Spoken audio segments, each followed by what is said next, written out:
Buenas noches, doctora Rosa María Forti. Voy a hablar sobre el tema eh, tarea número 1, el contexto de la organización.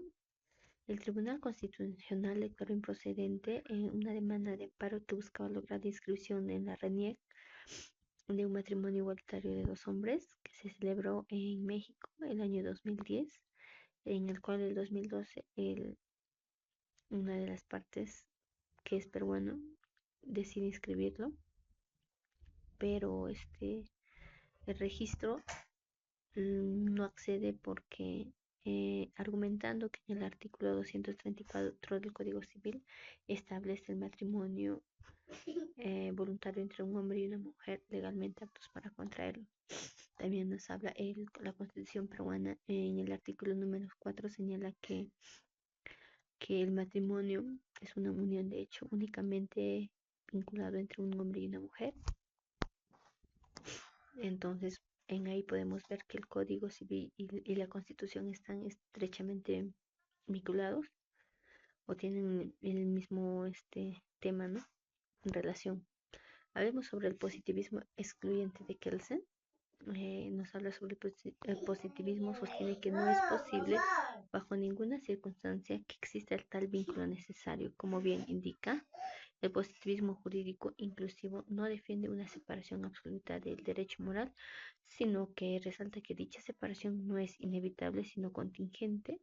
Nos habla sobre el rechazo del positivismo jurídico a una conexión necesaria con principios morales que pueden entenderse mejor si se analiza a través de variantes y excluyentes del positivismo. El positivismo inclusivo plantea que un sistema jurídico determinado puede o no establecer un vínculo necesario con la moral, dependiendo de cómo esté estructurado este. También hablemos sobre el positivismo incluyente o metodológico de Hart, donde nos habla que existe el derecho de verificarse alguna forma de práctica social que determine la fuente o criterio jurídico. Nos habla también de la existencia del derecho, así como el criterio principal para la validez jurídica. Surge la práctica de jueces y tribunales que consiste en aceptar la regla de reconocimiento.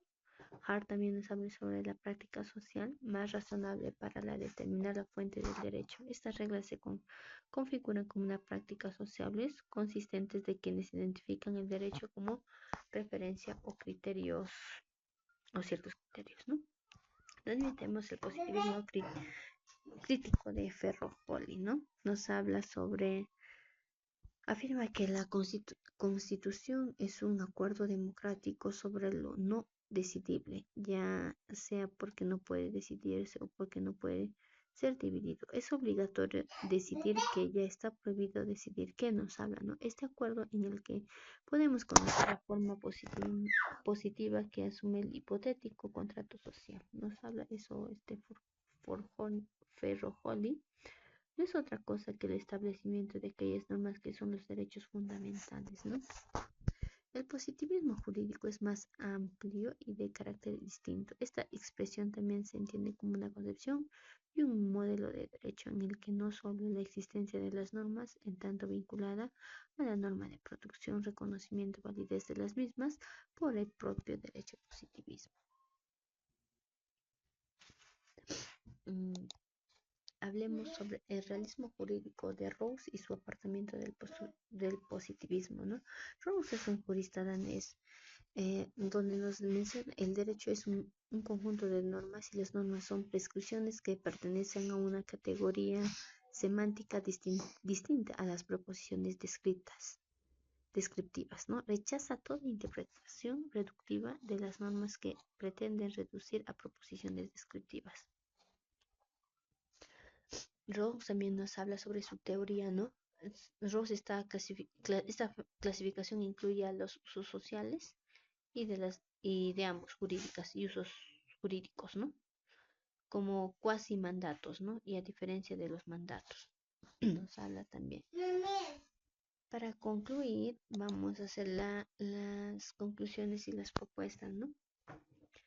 En una democracia resulta problemático considerar ciertas causas como justas por más legítimas que parezcan y a partir de ello pretender excluirlas del debate parlamentario de los procedimientos establecidos en el Estado constitucional de derecho, incluida la reforma constitucional. Por ello, la interpretación constitucional, por muy evolutiva que sea, no puede confundirse con una reforma o modificación sustantiva. Es positivo que la mayoría del Tribunal Constitucional haya evitado transformar la Constitución mediante una interpretación judicial. Hablando del mismo caso, vamos a hablar que en el caso Renier en el Perú expone la inconstitucionalidad de las normas del Código Civil que solo reconocen el matrimonio heterosexual, vulnerando derechos fundamentales como la igualdad, libertad, derecho, hasta la discriminación, ¿no?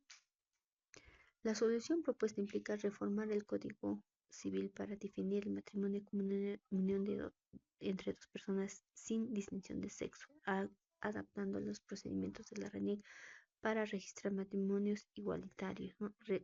Celebrado en el extranjero y aplicar una interpretación en el Tribunal Constitucional. Eh, en una manera personal, doctora, yo sé que muchas personas pueden decir, ¿no?, que el matrimonio igualitario, que todo eso, pero hoy en día se ve a nivel mundial sobre este tema que en muchos países,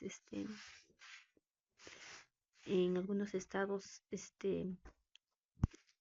están permitidos, donde hoy en día se dan cuenta de que hicieron eso mal, ¿no? De permitir el matrimonio igualitario y están volviendo a rechazar esa parte y, y volviendo, ¿no? Como nuestra Constitución del Perú nos afirma entre una mujer y un varón. Gracias.